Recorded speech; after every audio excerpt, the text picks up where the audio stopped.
मी भाऊ तोरसेकर. तुम्ही बघत आहात प्रतिपक्ष.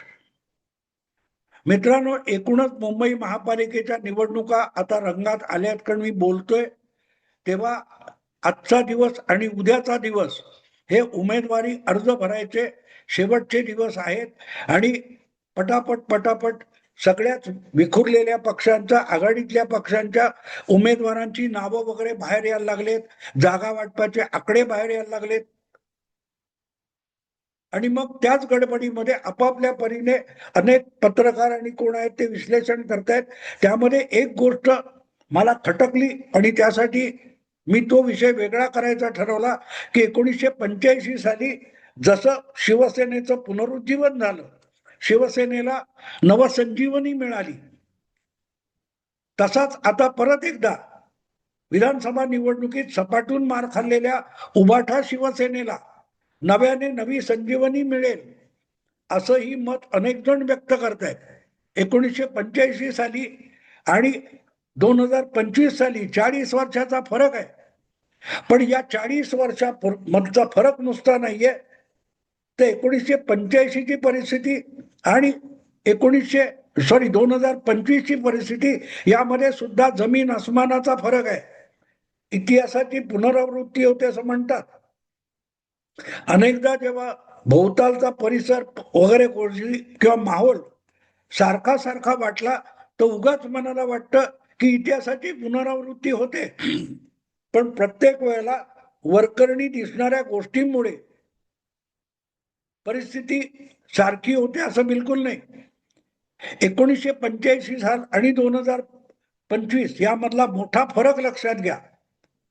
1985 मध्ये शिवसेनेची आजच्या इतकी वाताहत झालेली नव्हती, याच्यापेक्षा भयंकर वाताहत झालेली होती.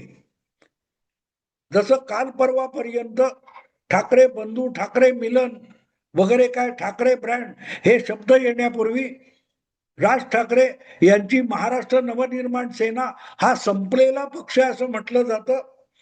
तसं 1985 ची निवडणूक महापालिकेची होण्याच्या आधी शिवसेना संपली आहे असंच म्हटलं जात होतं.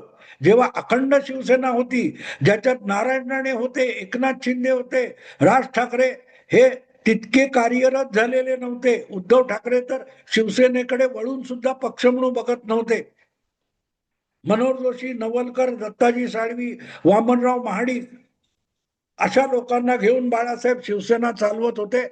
ती शिवसेना संपली असं म्हटलं जात होतं आणि म्हणून त्यावेळेला सुद्धा शिवसेनेतून आउट गोईंग चालू होतं. भांडूपचे रा.वी. पडवळ नावाचे 3दा नगरसेवक झालेले ज्येष्ठ नगरसेवक बाळासाहेबांची साथ सोडून दत्ता सामंतांच्या पक्षामध्ये गेले होते. घाटकोपरचे पारा कदम हे जवळजवळ 4-5 वेळ निवडून आलेले शिवसेनेचे कट्टर नगरसेवक दत्ता सामंतांकडे गेले होते का काँग्रेसकडे गेले होते. तेव्हा आउट गोईंग तेव्हाही चालू होतं, पण बाळासाहेबांनी त्याची पर्वा केली नव्हती आणि त्याचं एक कारण होतं. 1981-82 मध्ये झालेला गिरणी संप आणि त्यानंतर संपूर्ण गिरण गावामधून शिवसेना मतदाराने उखडून टाकलेली होती. अगदी इंदिरा गांधींचं हत्याकांड झालेलं होतं आणि त्या पार्श्वभूमीवर ज्या लोकसभा निवडणुका 1984च्या अखेरीस किंवा 85च्या सुरुवातीला झाल्या, त्यामध्ये देशभर इंदिरा गांधींची लाट असताना शिवसेनेचा बालेकिल्ला असलेल्या गिरण गावात आणि संपूर्ण मुंबईमध्ये दत्ता सामंत नावाचं वादळ घोंगावत होतं. कामगार आघाडी, या कामगार आघाडी पक्षातर्फे इंदिरा लाट असताना सुद्धा दत्ता सामंत लोकसभेवर निवडून गेले होते आणि शिवसेनेचे वामनराव महाडिक 3ऱ्या क्रमांकावर फेकले गेले होते. त्यानंतर अवघ्या 2-3 महिन्यामध्ये विधानसभेच्या निवडणुका झाल्या, तेव्हा सुद्धा शिवसेनेची संपूर्ण मुंबईत वाताहत झाली होती. संपूर्ण मुंबईत एक छगन भुजबळ हा एकमेव आमदार माझगाव मतदारसंघातून विधानसभेवर निवडून आला. बाकी दादर वगैरे पासून सगळीकडे शिवसेनेचा दारुण पराभव झाला. पण त्यापेक्षाही रक्तबंबाळ करणारा शिवसेनेचा पराभव हा मध्य मुंबई गिरण गावात होता. लवग्रो का शिवडी, म्हणजे त्याला शिवडी पण म्हणतात, लवग्रो तेव्हा म्हटलं जायचं. तो शिवडी, परळ आणि वरळी या मध्य मुंबईच्या गिरण गावातल्या 3 जागी दत्ता सामंतांचे 3 आमदार निवडून आले होते. विनीता सामंत, शरद खातू आणि दादू अत्याळकर हे घट्ट अशा गिरणी कामगार वस्तीतून आमदार झाले आणि शिवसेना पराभूत झाली होती. शिवसेनेकडे स्वतःचं निवडणूक चिन्ह सुद्धा नव्हतं. शिवसेनेला राज्य पातळीवरचा मान्यता प्राप्त पक्ष एवढीही पात्रता नव्हती. या अवस्थेतून शिवसेना आलेली आहे. तितकी वाईट परिस्थिती आज उद्धव ठाकरे यांची नाही. उद्धव ठाकरे यांच्याकडे आज निशाणी आहे. भले पक्ष फुटला असेल, धनुष्यबाण एकनाथ शिंदेकडे गेला असेल, पण मशाल ही निशाणी उद्धव ठाकरेंकडे आहे. एक राजकीय पक्ष म्हणून, राज्यव्यापी मान्यता प्राप्त पक्ष म्हणून उद्धव ठाकरेंकडे निशाणी आहे, नाव आहे. ती गोष्ट सुद्धा बाळासाहेबांकडे, तेव्हाच्या शिवसेनेकडे 1985 साली नव्हती. पण निष्ठावान शिवसैनिक होता. आपल्या खिशातल्या 4 पैशावर, 25-50 पैशावर वडापाव खाऊन शिवसेनेचा उमेदवार जिंकून नेण्यासाठी राबणारा कार्यकर्ता होता, ज्याच्या हाती शिवबंधन मानलेलं नव्हतं. शिवबंधन बांधून शिवसैनिक बनवण्याची प्रक्रिया तेव्हा शिवसेनेत आलेली नव्हती. आणि वडापाव सुद्धा साधा वडापाव होता, शिव वडापाव नावाचा प्रकार नव्हता. हे मी मुद्दाम फरक सांगतोय तुम्हाला. आणि त्यामुळे लोकसभा आणि विधानसभेच्या पाठोपाठ परत 3 महिन्यात आलेल्या मे महिन्यात मला वाटतं 1985 ची महापालिका निवडणूक झाली. आणि त्या महापालिका निवडणुकीमध्ये इतकी शिवसेनेची वाताहत झाली होती की शिवसेनेला कोणी युती आघाडीमध्ये घ्यायला तयार नव्हता. आणि बाळासाहेब सुद्धा खूप लवचिक व्हायला तयार होते की कसा बसा पक्ष टिकवला पाहिजे. लागोपाठचे पराभव कार्यकर्त्याला नाराज आणि निष्क्रिय करून टाकतात. आणि म्हणून कोणाबरोबर तरी युती व्हावी, विरोधी पक्षांबरोबर व्हावी, आणखी कोणाबरोबर. 85च्या 84च्या लोकसभा निवडणुका भाजप बरोबर हातमिळवणी करून शिवसेना लढली होती. कमळ चिन्हावर दत्ता वामन महाडिक आणि मनोहर जोशी कमळ चिन्हावर उमेदवार म्हणून लढले होते. पण भाजप विधानसभेला शरद पवारांच्या पुलोदमध्ये गेला आणि शिवसेनेला विधानसभा एकाकी लढवायला लागली होती. आणि त्यातही हा दारुण पराभव झाल्यानंतर शिवसेना संपली म्हटलं गेलं होतं. कारण अख्ख्या मुंबईत तर निष्प्रभ ठरली होती, पण गिरण गावामध्ये दत्ता सामंतांचं वादळ घोंगावत होतं. त्यांचे 3 आमदार आले होते आणि अनेक दत्ता सामंतांचे आमदार हे दुसऱ्या नंबरवर होते. आणि काही ठिकाणी तर शिवसेनेपेक्षाही अधिक मतं मिळवून पराभूत झालेले दत्ता सामंतांचे उमेदवार होते. मुंबईचा गिरणी कामगार आणि कामगार दत्ता सामंतांच्या मागे गेला होता. आणि अर्थातच तो प्रामुख्याने शिवसेनेचा मतदार होता. गरीब मध्यम वर्ग कष्टकरी त्याला फक्त पुढच्या 3 महिन्यात बाळासाहेब फिरवू शकले मागे आणि शिवसेनेला थेट महापालिकेच्या बहुमतात आणि सत्तेवर घेऊन आले. मी परत एक गोष्ट सांगतो, त्यावेळेला सुभाष देसाई आणि वसंत तावडे या दोघांनी मिळून एक पोस्टर काढलं होतं की ते एक पोस्टर सगळ्या उमेदवारांना देण्यात आलं. उमेदवारांकडे पैसे नव्हते.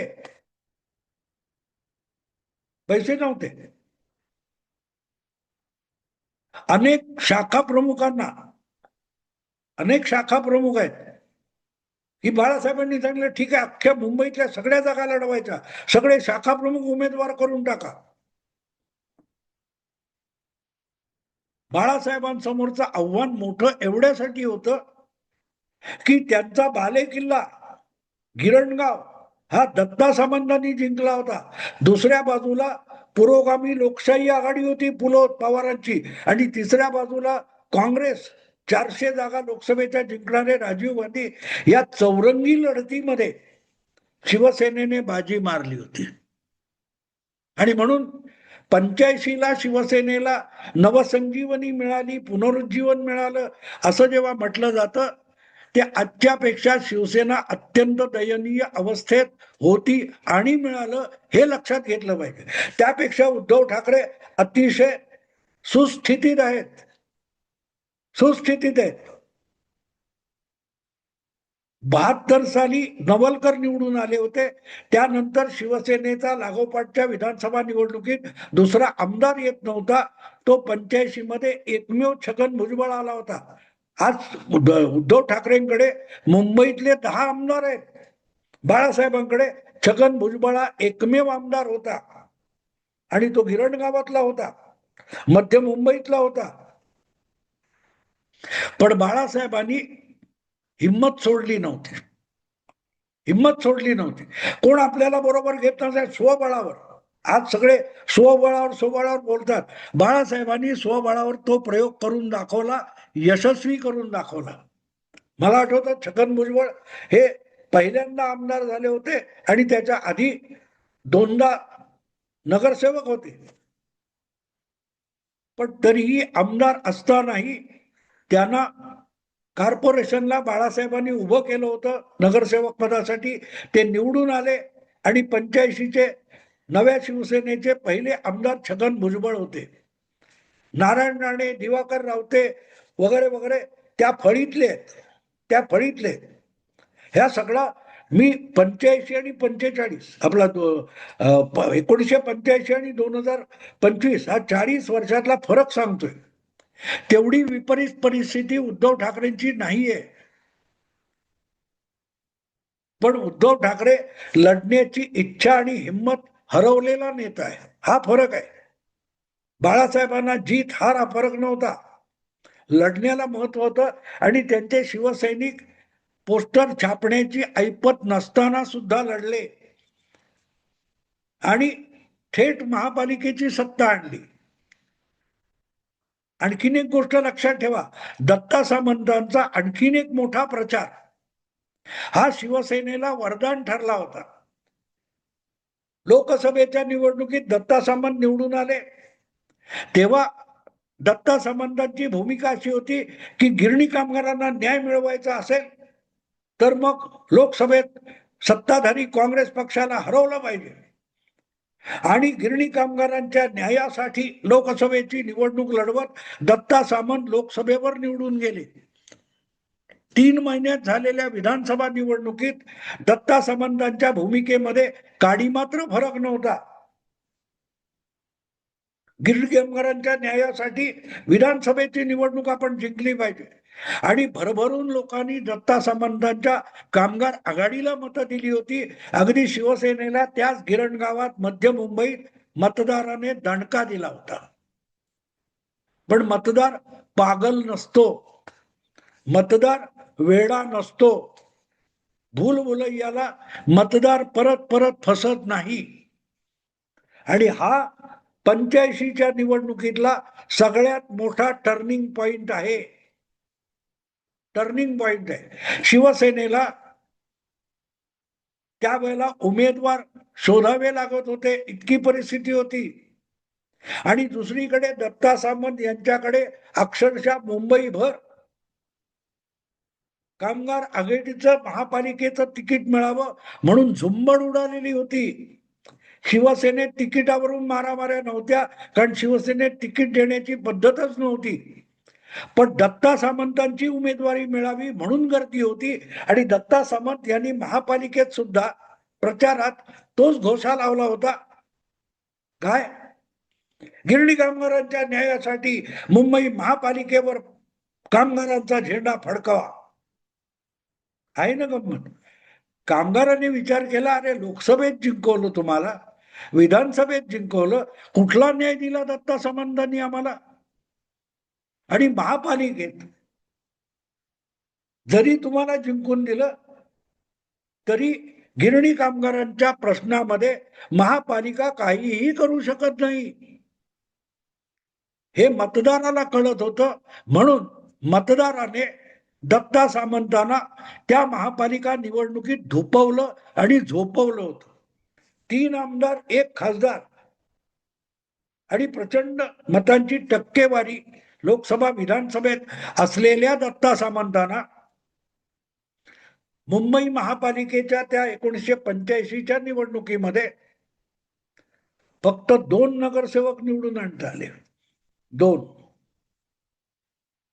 मतदाराने तेव्हा दाखवून दिलं आणि त्यानंतर सातत्याने दाखवून दिलं की पक्षांना, पक्षांच्या नेत्यांना, राजकारण्यांना आणि विश्लेषकांना मतदार जितका बुद्धू वाटतो तितका मतदार बुद्धू नाही.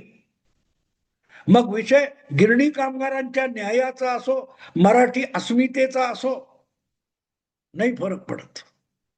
मतदार आपण कुठची महापालिका निवडतोय, कुठची विधानसभा निवडतोय, कशाला लोकसभा निवडतोय हे ओळखून मतदान करतो आणि मतदार प्रगल्भ होण्याची प्रक्रिया ही त्याच 1984-85 नंतर सुरू झाली. इकडे दत्ता सामंतांनी असं केलं होतं आणि मुरली देवरा जे मुंबई काँग्रेसचे अध्यक्ष होते त्यांनी एक पोस्टर काढलं होतं. लाखोच्या संख्येने मुंबईत ते पोस्टर लावलं गेलं. ही सगळ्या विरोधी पक्षांना टाकाऊ पालापाचोळा केलेला कागद कपट्यासारखं एका कचऱ्याच्या टोपलीत टाकलंय असं एक पोस्टर होतं. एका कचऱ्याच्या टोपलीचं चित्र होतं आणि त्यामध्ये वेगवेगळ्या पक्षांच्या नावाचे बोळे, कागदी बोळे पडलेले. तर दत्ता सामंत असो, काँग्रेस असो, पुलोद असो किंवा कोणी असो, त्या सगळ्यांना मतदाराने धडा शिकवला आणि शिवसेनेला पहिल्यांदा मुंबई महापालिकेत निर्विवाद एक हाती सत्ता मिळाली होती. शिवसेनेचं पुनरुज्जीवन झालं, पण शिवसेना अक्षरशः नामशेष झाल्यासारखी होती. शिवसेनेच्या सगळ्या बुरुजांवर दत्ता सामंतांच्या तोफेने इतके गोळाफेक केलेली होती की जवळजवळ सगळी शिवसेनेचे बुरुज ढासळून पडले होते. त्यातून नवे बुरुज उभे राहिले, ज्यांची नावं दिवाकर रावते असतील, तुमचे छगन भुजबळ असतील, सुभाष देसाई असतील, नारायण राणे, हे शिवसेनेचे नवे बुरुज बाळासाहेबांनी 1985च्या निवडणुकीत उभे केले. त्याला पुनरुज्जीवन म्हणतात. हा, मग मराठी अस्मिता वगैरे होतं, पण मराठी अस्मिता वगैरे 20 वर्ष आधी 68च्या निवडणुकीत सुद्धा होतं. अस्मितेवर ती निवडणूक जिंकली असं नाही. विरोधी पक्षांनी जो भूलभुलैया निर्माण केला होता, जसं लोकसभेला घटना बदलणार, संविधान बदलणार म्हणून बागुलबुवा केला होता, त्याला मतदाराने विधानसभा निवडणुकीत धडा शिकवला. त्या महाविकास आघाडीला, इंडी आघाडीला विधानसभा निवडणुकीमध्ये मतदाराने जमीनदोस्त केलं होतं. तसंच गिरणी कामगारांच्या न्यायासाठी, इंदिराजींच्या हत्येवरचं वगैरे वगैरे, याला धडा शिकवण्यासाठी मुंबईमध्ये मतदाराने शिवसेनेच्या हाती संपूर्ण सत्ता दिली. मराठी अस्मितेचा एक मुद्दा होता, पण तो प्रभावी नव्हता. त्यापेक्षा मतदाराला उल्लू समजणाऱ्या पक्षांना आणि नेत्यांना धडा शिकवण्यासाठी 1985चं मतदान झालं. दत्ता सामंतांचं माहोल संपवण्यासाठी झालं. मग त्याची पुनरावृत्ती बघणारे आहेत ते एक विसरतात की तसाच माहोल ठाकरे ब्रँड, ठाकरे बंधू एकत्र आले, यांनी तयार करून तुम्हाला महापालिका जिंकता येईल का विचार करा. मी थांबतो. आवडलं लाईक करा, शेअर करा आणि प्रतिपक्षाला सबस्क्राईब करा. नमस्कार.